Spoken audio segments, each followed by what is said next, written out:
Bonjour, aujourd'hui je voulais vous parler de quelques femmes célèbres françaises et dans cette première partie nous parlerons de Marianne et de Jeanne d'Arc.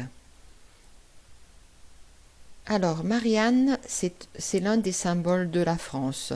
La France a plusieurs symboles comme par exemple le drapeau tricolore bleu, blanc, rouge, ou bien l'animal qui est le symbole de la France, c'est le coq, ou bien la devise, c'est liberté, égalité, fraternité, etc. Donc en France, il y a de nombreux symboles et Marianne, c'est la femme qui représente la France.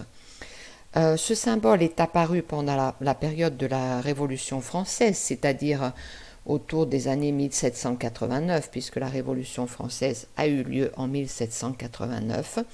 Et pourquoi cette femme qui symbolise la France s'appelle Marianne? Parce que l'on pense que Marie-Anne était un nom très répandu à l'époque en France. Et la Marianne est l'allégorie de la République française. Alors, où est-ce que l'on trouve Marianne? Alors, on trouve son buste dans toutes les mairies, à l'intérieur de toutes les mairies françaises. Alors, observons un peu cette mairie. Là en bas, on a le buste de Marianne. En réalité, il se trouve aussi à l'intérieur de la mairie. Ici, on a le drapeau tricolore français, le bleu, le blanc et le rouge, donc un autre symbole de la France. Ici, on a liberté, égalité, fraternité, qui est la devise de la France. Tous ces symboles sont nés plus ou moins sous la Révolution française. Donc, le buste de Marianne se trouve dans toutes les mairies françaises.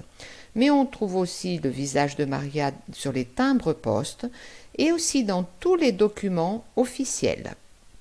Et dans tous les documents officiels, on trouve également la devise liberté, égalité, fraternité. Alors, vous avez vu que Marianne porte sur la tête un bonnet qui s'appelle le bonnet phrygien et qui est un symbole de liberté. Pourquoi? Parce qu'il était porté par les esclaves affranchis en Grèce et à Rome. Qu'est-ce que ça veut dire un esclave affranchi? Ça veut dire un esclave qui s'était libéré de l'esclavage, justement. Et pourquoi est-ce que Marianne porte-t-elle ce bonnet phrygien? Parce qu'elle aussi, elle s'est libérée de l'esclavage de la monarchie absolue, représentée par le roi Louis XVI et sa femme, la reine Marie-Antoinette. Marianne, on la retrouve aussi dans un tableau très célèbre, peint par Eugène Delacroix, ce tableau qui s'appelle La liberté guidant le peuple. On retrouve Marianne avec dans une main un fusil et de l'autre côté le drapeau français qui flotte. Et elle porte sur la tête le bonnet phrygien.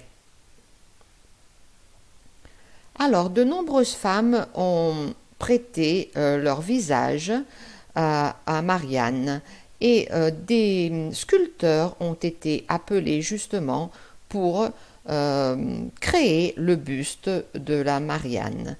Le visage et le buste de la Marianne a donc pris 9 formes et visages différents, c'est-à-dire que 9 femmes ont servi de modèle jusqu'à présent pour les sculpteurs qui ont fait la Marianne. J'ai choisi 2 de ces 9 femmes qui ont servi de modèle. J'ai choisi Brigitte Bardot qui a servi de modèle en 1969 parce que Brigitte Bardot, c'était une actrice très célèbre à l'époque. Et qu'est-ce qu'il faut pour pouvoir prétendre à poser comme buste de Marianne? Il faut être française et il faut être belle. Et Brigitte Bardot était vraiment très belle. 20 ans plus tard, en 1989, c'est Inès de la Fressange, un mannequin qui a servi de modèle pour le buste de Marianne. Là, les choses ont été un petit peu plus compliquées parce que 1989, c'était aussi le bicentenaire de la Révolution française. Ça veut dire que ça faisait 200 ans qu'avait eu lieu la Révolution française. Et les personnes se sont un peu opposées au fait qu'Inès de la Fressange soit le nouveau visage pour Marianne parce qu'elle était un petit peu trop aristocratique pour une date telle que le bicentenaire de la Révolution française. L'autre personnage que je voulais vous présenter aujourd'hui, c'est Jeanne d'Arc. Alors là, on va en arrière dans le temps. On est en 1429 et les Français sont engagés dans la guerre de 100 ans contre les Anglais. Et le royaume de France semble littéralement perdu, parce que les Français ont perdu de nombreuses batailles. Alors une jeune Française, une jeune bergère de 17 ans, appelée la Pucelle d'Orléans, Jeanne d'Arc, entend des voix. Et ces voix, que lui disent-elles? Elles lui disent qu'elle doit libérer le pays. Libérer le pays de la présence des Anglais. Alors que fait Jeanne d'Arc, cette jeune bergère? Elle se rend auprès de Charles VII et elle lui demande de lui donner une troupe de soldats avec quelques milliers de soldats pour pouvoir aller combattre contre les Anglais. Le roi Charles VII accepte et il a raison, puisque l'histoire démontrera que Jeanne d'Arc délivrera en 8 jours la ville d'Orléans. Elle réussira à repousser ainsi l'armée anglaise. Jeanne d'Arc veut continuer et qu'est-ce qu'elle fera? C'est elle qui réussira à faire sacrer Charles VII, roi de France, à Reims.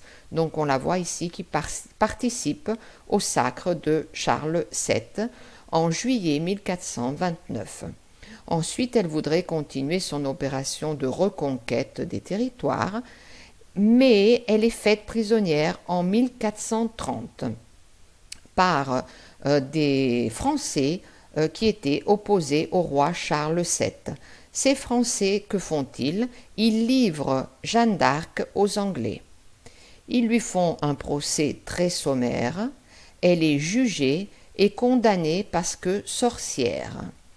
Et elle sera brûlée vive sur un bûcher. Et elle n'avait que 19 ans. Donc sur cette dernière diapositive, on peut voir comment l'histoire un petit peu de la brève histoire de Jeanne d'Arc. Elle est née à Domrémy en 1412. Ensuite, elle repousse les Anglais à Orléans le 8 mai 1429.